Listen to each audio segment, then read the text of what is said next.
People get back to exercise. They get back to work. They sleep better. It has a dramatic impact on people's activities of daily living.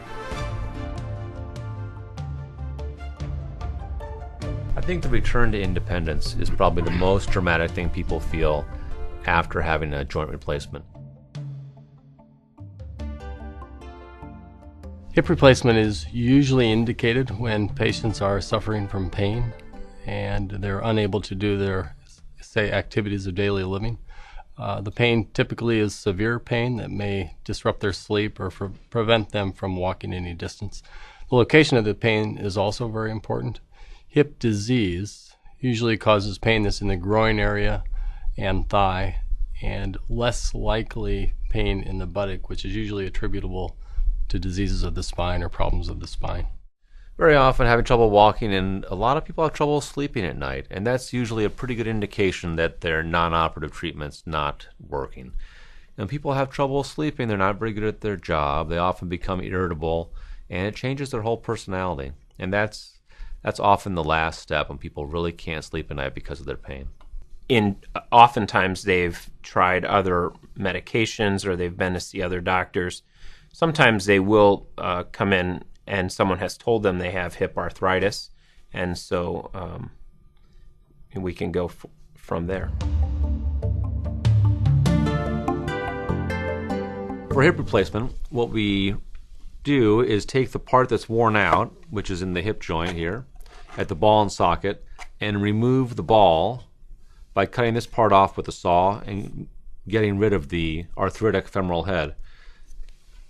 With the other part, the arthritis in the socket, we ream away the remaining cartilage and then put a metal cup into that part, usually with a screw or two to also help with the fixation. And then the stem goes down into the femur, into the top of the thigh bone, and then we put a metal ball on top of that, which makes the new hip joint with the socket.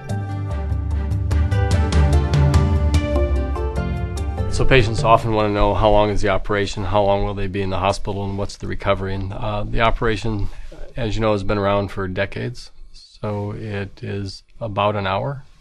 People are usually in the hospital for 1 to 3 days, and usually we'll protect their gait, if you will, with crutches or a cane for the first 3 to 6 weeks. And by 6 weeks, they're starting to get back to most activities, but we usually ask them to wait until about 3 months before they start to do recreational activities. And those recreational activities might be doubles tennis, golf, hiking, dancing, etc. I would say one thing that sets us apart is the combined experience that we have. We have a team approach to joint replacement here. We have a dedicated floor where the nurses primarily take care of orthopedic patients, and a large percentage of those patients are patients who have had hip and knee replacements. I think one of our responsibilities is to educate and also be on the cutting edge with research and new developments for prosthetic joint replacement, or for that matter, arthritis. So we collaborate with our biomechanical engineers in the development of new products, improved ways to do the operation, better ways to, or other ways to improve the outcome as well. I think the return to independence is probably the most dramatic thing people feel after having a joint replacement. They're not reliant upon family members and friends to go grocery shopping for them or to go walk their dog for them. People have a new ability to do the activities they enjoy that they've often been slowly giving up over time without even realizing it was due to their arthritis that they were not being able to do these things. People get back to exercise. They get back to work. They sleep better. It has a dramatic impact on people's activities of daily living.